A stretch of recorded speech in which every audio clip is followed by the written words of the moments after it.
In Minnesota, an eligible voter can register or update their registration on Election Day. In order to do so, they must have one of the following: an ID with current name and address, a photo ID plus a document with current name and address, a registered voter who can confirm your address, also known as a voucher, a college student ID along with a housing list, which isn't very common in Washington County, a valid registration in the precinct, notice of late registration letter, or staff from a residential facility that can note that that resident lives there.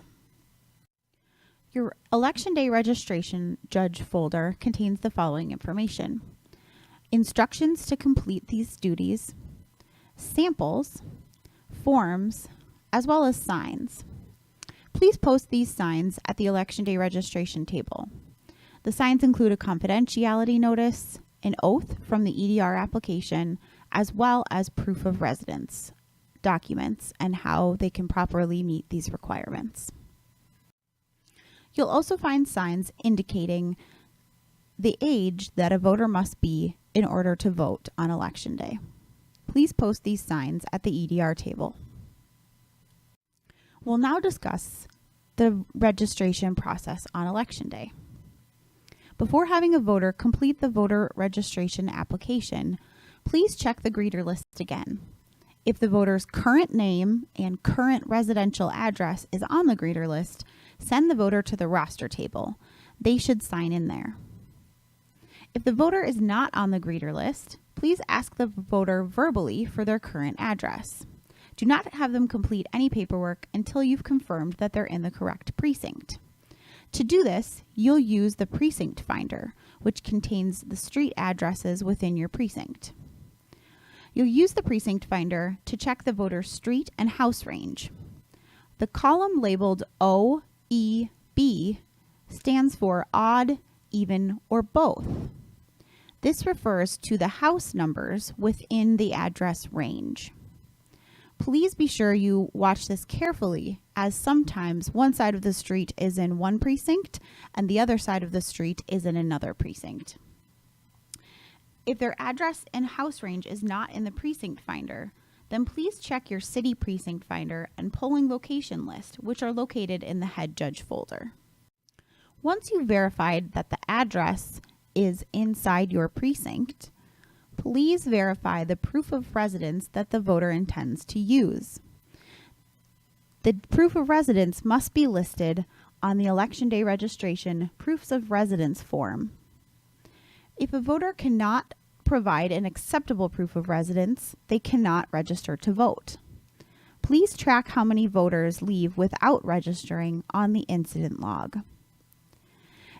We would like you to encourage people to leave and gather the necessary documents and return later in the day to vote. Once you've verified that the voter's name and current residential address is not on the greeter list, and also that their address is on your precinct finder, as well as that they have an acceptable proof of residence with them, please hand them an Election Day registration application. Information on this document is data private. Please do not allow voters to scan through applications or the EDR roster while they are waiting. Please ask the voter to print their information and verify that you are able to read it. Please also verify that the voter has signed the application towards the bottom. Please note that a power of attorney cannot sign for a voter. If the voter is unable to sign the application, have them make their mark on the signature line. Once the voter has completed their Election Day registration application, the election judge needs to complete the ward, precinct, school district, as well as initial on the bottom in box A. If a voter is using an ID with current name and current address, the election judge will indicate that in section B of the bottom of the form. If the voter is using a photo ID plus a document to prove their current name and current address, please complete section C on the bottom of the form. Finally, if the voter is using a voucher, a late notice, a previous registration, or a student ID, please use section D of this form. Once the Election Day registration form is complete, the voter must sign the EDR roster. Blank roster pages are delivered with the registered voter roster. On the EDR roster, the voter will need to print their name, sign their name, print their address, as well as print their date of birth.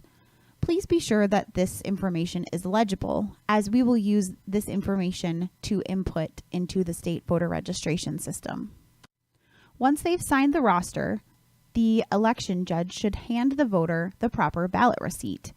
If your precinct has multiple school districts, please use the greeter list to identify the correct school district for that voter and hand them the corresponding voter receipt.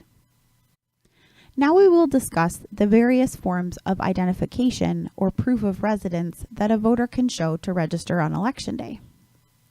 When a voter is using a current Minnesota driver's license or Minnesota ID card, you will need to verify the following: the photo on the Minnesota ID, their date of birth and verify that they are 18 on Election Day. Ensure that the residential address is in your precinct finder. Finally, check that the expiration date on the ID has not passed. In this example, the election judge will complete the official use only section of the Election Day registration form by initialing and then checking the box that says Minnesota ID or receipt for one. Finally, the election judge will print the driver's license number on the corresponding line. A voter can use a tribal identification card with the voter's current name and their current address. In this example, the election judge in the official use only section of the EDR form would initial and then check the box tribal ID. A voter could also use a student identification card with the voter's current name and current address on it. You will need to check for the voter's name, that their address listed on the ID is in the precinct finder, as well as the voter's date of birth. A voter who changes their name or their address but still resides in the same precinct can use their former registration to update their voter record. The voter will need to complete an EDR form, and the election judge will locate the voter's name and voter ID number using the greeter list. In this example, in the official use only section of the Election Day registration form, the election judge will initial and then check the box valid registration in the same precinct. Then fill in the voter ID number from the greeter list in the corresponding line.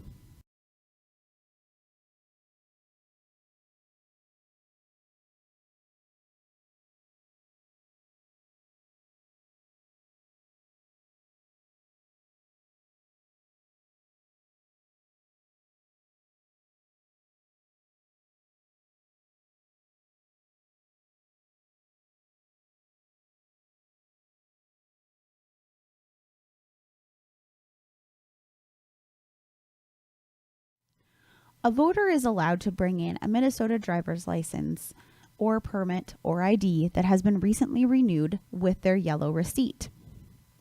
On the voided driver's license, you will check their photo, that it matches the voter, as well as the voter's name. On the yellow receipt, check the application date as well as the date of birth. Also, verify the residential address on the yellow receipt against your precinct finder to be sure that their new address that they want to register with is in your precinct. Vouching is another way that a voter can register on Election Day. The instructions for this process, as well as tally sheets, are located in the EDR Judge folder. A voucher is an eligible voter who resides in the same precinct that can vouch for their residence. The voter should complete the EDR form. On the back of the EDR, the voucher should complete the information indicated there. The voucher will print their own name. They'll also need their voter ID number from the greeter list. The election judge can help with this step. Then they will print the name of the voter for which they are vouching for.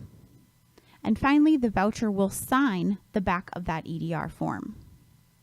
An election judge must also sign and date the form. Finally, they'll complete the green voucher tally sheet. A voter is only allowed to vouch for 8 people. A different type of voucher is for employees of a residential facility. These employees can vouch for an unlimited number of voters who live in their facility. The residential facility's address must be located within your precinct. Once you've confirmed that, please follow the instructions as well as use the gray tally sheets that are located in the EDR Judge folder to complete this process. You'll print the residential facility's employee's name after they've shown you identification. You'll also print the name and address of the facility where these residents live. Next, you'll print the voter's name, and finally, the voucher or the employee will sign. An election judge also needs to sign this form and date it as well. Finally, complete the gray voucher tally sheet to track which voters these employees are vouching for. The following slides will show samples of proof of residence using a combination of items from Section A and Section B on the proof of residence form. This means that a voter does not have a form of ID with their current name and current address on it. For bills delivered electronically, original may mean a printed copy of the electronic bill or a display of the bill on the voter's electronic device. In order to register using this method, a voter must have one ID from the left column as well as a valid document from the right to show their residence. There's no need to memorize this list. The list on the previous screen is also located in your Election Judge folder and should also be kept out on the EDR Judge table. The voter's name must be on the bill or statement, and the due date must be within 30 days before or after the election. If a voter is using this form, you should complete Area C on the Official Use Only section of the EDR form. Please select the type of ID, write the ID number, as well as write the type of document that has been used. If a voter requests to have their name withheld from public information lists after they've registered, the voter will complete this form after they've completed their voter registration application. Inform the voter that their name will appear on rosters, but will not appear on public mailing lists. Please staple this request form to the back of the EDR application. You'll return both forms in the completed close of polls roster and EDR plastic bag at the end of the night. The Election Day registration judge is an important role in the polling location. Here are a few reminders. Please do not let a voter vote in the wrong precinct. If you need to, enlist the head judge to help them locate their correct precinct. And if together you can't figure out where they should be voting, feel free to call the Washington County Elections. Please also remember that commercial properties are not proof of residence and are not acceptable addresses to be used. Insurance documents and tax statements are also not valid to prove residency. After the voter has completed their EDR form, please confirm that the voter's date of birth indicates they are 18 years old, as well as that they are a U.S. citizen. One thing to check on a driver's license or a Minnesota ID is if the word status check is in the corner of their ID. This would indicate that the person is not a U.S. citizen and shouldn't be allowed to vote. An election judge, a voter, or an appointed challenger can challenge a voter's eligibility based on personal knowledge. If someone challenges another voter's eligibility, the challenger will complete the form shown on the screen. If this does happen, please call over your head judge for assistance. And if you have any questions, call Washington County Elections. If the challenged voter is able to provide a valid proof of residence, they should be allowed to vote. Before handing them a ballot receipt, have them complete the following steps. They should complete an Election Day registration form and sign the Election Day registration roster. You'll then make a notation on the incident log that they were a challenged voter who was able to resolve this challenge by showing a valid proof of residence. You'll attach the challenge form to the incident log page. Finally, attach a note to the voter registration application indicating they were a challenged voter but were able to resolve that challenge by showing you a valid form of residence. If a challenged voter is not able to provide proof of residence and does not vote, complete the following steps. If they've already completed an Election Day registration form, attach a note to that application that they were a challenged voter and that they did not vote. If they've already signed the EDR roster page, please cross out their name using a red pen. Then, make a notation on the incident log and attach the challenge form that the challenger signed and completed to the incident log page. Finally, attach a note to the Election Day registration application indicating what happens. A voter cannot vote without valid proof of residence. If a voter completes a voter registration application and signs the EDR roster, but they should have been voting at another location, or it was discovered they were already registered in your precinct, you will need to cross off the voter's name on the EDR roster in red pen. Please then put a note on the voter registration application stating that the voter was already registered or whatever the situation was noted on that application. If this isn't done, your signature counts to the voted ballots will be off. And if the voter signs again in your precinct or in another precinct, they will appear to have voted twice. The incident log is a valuable tool to record problems and their resolutions throughout the day and the polling place. One example might be if a voter is sent to another precinct after completing the voter registration form, as well as signing the EDR roster. You should cross off the voter's name in red pen on the EDR roster. The voter can then take their completed EDR application with them to their correct polling location. You'll want to make a note on the incident log and include the voter's name as well as a detailed account of the problem and the resolution. Some other situations that you'll record on the incident log are if a voter completes a voter registration application and signs the EDR roster, but then chooses not to vote for some reason. Please cross off the voter's name on the EDR roster page using a red pen and attach a note to the EDR application with an explanation of what happened. Then, make a note on the incident log and include the voter's name. Another situation that might come up is a voter completes a voter registration form and signs the EDR roster, but it is at that time discovered that they are not 18 yet. Please cross off the voter's name on the EDR roster using a red pen and attach a note to the voter's EDR application indicating they didn't vote but wanted to register. Then make a notation on the incident log and include the voter's name as well as any other details that might be important. There are a few steps you can do to get yourself ready for closing as the day goes on. Throughout the day, you may tally the signatures at the bottom of the EDR roster page. If the evening is slow, you can confirm you have documentation for each signature on the EDR roster page, as well as check your incident log to be sure you've documented any voters who left without voting. After 8 p.m. and after the last voter has moved through the precinct, count the EDR roster signatures and consult the EDR roster judge folder for further closing instructions. You'll have a number of forms. Please return unvoted voter registration applications in the canvas bag, paper-clipped to the back of the incident log page.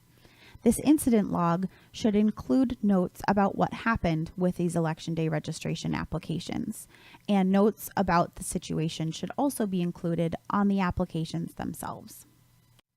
In your EDR roster judge folder, you'll return instructions for the day, signs that were out on the table, as well as unused voucher forms, unused requests to withhold voter information from public lists forms, and unused challenge to a voter eligibility forms. Please write none on these forms and return them into the folder. Let your head judge know that none of these forms were used. Next, you'll put your completed EDR forms and roster pages into the close of polls EDR and roster plastic bag. Next, you'll return greeter lists and precinct finders in the plastic bag labeled Close of Polls, Greeter Lists, and Precinct Finders. Greeter lists contain data private information, so it's very important that we get those back on election night. Further instructions on closing the EDR table can be found in the EDR Judge folder. If you have any questions throughout the day, don't hesitate to call Washington County Elections. Thank you.